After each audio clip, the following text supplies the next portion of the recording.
আমরা যখন মোবাইল থেকে কোনো ধরনের স্কলারশিপের অ্যাপ্লিকেশন ফর্ম ফিল আপ করি বা কোনো ধরনের অনলাইনের অ্যাপ্লিকেশন ফর্ম ফিল আপ করি, সেক্ষেত্রে একটু সমস্যা দেখা যায়। সেখানে অ্যাপ্লিকেশন ফর্ম ফিল আপ করার সময় যে সমস্ত ডকুমেন্টস আপলোড করতে বলে, সেই সমস্ত ডকুমেন্টস আপলোড করার ক্ষেত্রে অনেকটা বিধিনিষেধ থাকে। বেশিরভাগ ক্ষেত্রে লেখা থাকে maximum file size limit 40 KB বা maximum file size limit 100 KB, এরকম লেখা থাকে। কিন্তু আমরা ক্ষেত্রে মোবাইল থেকে যখন সেই ফটোগুলি তুলি, তার সাইজ হয়ে যায় 1 MB, 4 MB বা 2 MB। এক্ষেত্রে একটু সমস্যা হয় যে আমরা ফাইলগুলি বা ডকুমেন্টসগুলি আপলোড করতে পারি না। এই ভিডিওতে আপনাদেরকে দেখাবো কীভাবে হাই ফাইলের বা হাই এমবির ডকুমেন্টসটা আপনি কীভাবে কেবিতে নিয়ে আসবেন। তো ভিডিওটি অবশ্যই শেষ পর্যন্ত দেখবেন। দেখতেই পাচ্ছেন আমি আমার ফোনের গ্যালারিতে চলে এসেছি এবং গ্যালারিতে আমরা একটি ছবি সিলেক্ট করেছি। ছবিটি সিলেক্ট করার পর আমি থ্রি ডট অপশানে ক্লিক করলাম। থ্রি ডট অপশানে ক্লিক করার পর ফটো ইনফোতে ক্লিক করলাম। দেখতেই পাচ্ছেন এখানে যে ফটোর সাইজটা আছে 314 KB, অর্থাৎ এই ফটোটি যে সাইজ আছে 314 KB। এই কেবিটাকে আমি আমার পছন্দ মতো নামিয়ে আসতে পারি, অর্থাৎ 314 KB নিচে নামিয়ে দেবো। তো ভিডিওটি অবশ্যই শেষ পর্যন্ত দেখবেন। এর জন্য আমি একটি অ্যাপ্লিকেশনে যাব, যে অ্যাপ্লিকেশনটির নাম হচ্ছে রিডিউস ফটো সাইজ। আপনি এই অ্যাপ্লিকেশনটির লিঙ্ক আমার ভিডিও ডেসক্রিপশন বক্সে পেয়ে যাবেন। অ্যাপ্লিকেশনটি ক্লিক করলাম।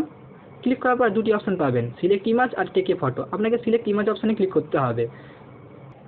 দেখতেই পাচ্ছেন আপনাকে যে ছবিটি দেখেছিলাম সেই ছবিটি দেখতে পাচ্ছেন 314 KB আছে। এই ছবিটিতে আমি সিলেক্ট করলাম। সিলেক্ট করার পর উপরে একটি অপশান দেখতে পাবেন রিডিউস অপশান। রিডিউস অপশানে ক্লিক করলাম। রিডিউস অপশানে ক্লিক করার সঙ্গে সঙ্গে উপরে একটি দেখতে পাবেন কাস্টম অপশান আছে। আপনি যদি কাস্টম অপশানে ক্লিক করেন, তাহলে আপনি এখান থেকে আপনার পছন্দ মতো রেজুলেশন সিলেক্ট করতে পারেন। আমি এখানে কাস্টম অপশানে ক্লিক না করে আপনাকে অন্য অপশান থেকে দেখাচ্ছি। দেখতেই পাচ্ছেন নিচে লেখা আছে 348x400। আমি সিম্পল এই রেজুলেশনটা ক্লিক করলাম। ক্লিক করার পর আমার যে ফটোটি ছিল সেটি লো রেজুলেশন নম্বরে চলে এলো। এবার আমি থ্রি ডটে ক্লিক করলাম। থ্রি ডটে ক্লিক করার পর সেভ অ্যাজ অপশানে ক্লিক করলাম। ক্লিক করার পর সেভ অপশানে ক্লিক করলাম। করার পর দেখতে পাচ্ছেন গ্যালারিতে চলে আসছে। এটা হচ্ছে আমার আগের ফটো। সেই আগের ফটো থ্রি ডটে ক্লিক করলাম। ক্লিক করার পর ফটো ইনফোতে গেলাম। দেখতেই পাচ্ছেন তার সাইজ আছে 314 KB। এবার আপনাকে দেখাবো পরের ফটোটা, যেটি আমি রেজুলেশন করেছি অর্থাৎ রিডিউস করেছি। দেখতেই পাচ্ছেন এটা রিডিউস করার সঙ্গে সঙ্গে আপনার গ্যালারিতে একটি নতুন অপশান খুলে যাবে, রিডিউস ফটো। এই অপশানটিতে আপনি ক্লিক করবেন। ক্লিক করার পর আপনার ফটোটা ক্লিক করবেন। ক্লিক করার পর থ্রি ডট অপশানে ক্লিক করবেন। করার পর ফটো ইনফোতে ক্লিক করবেন।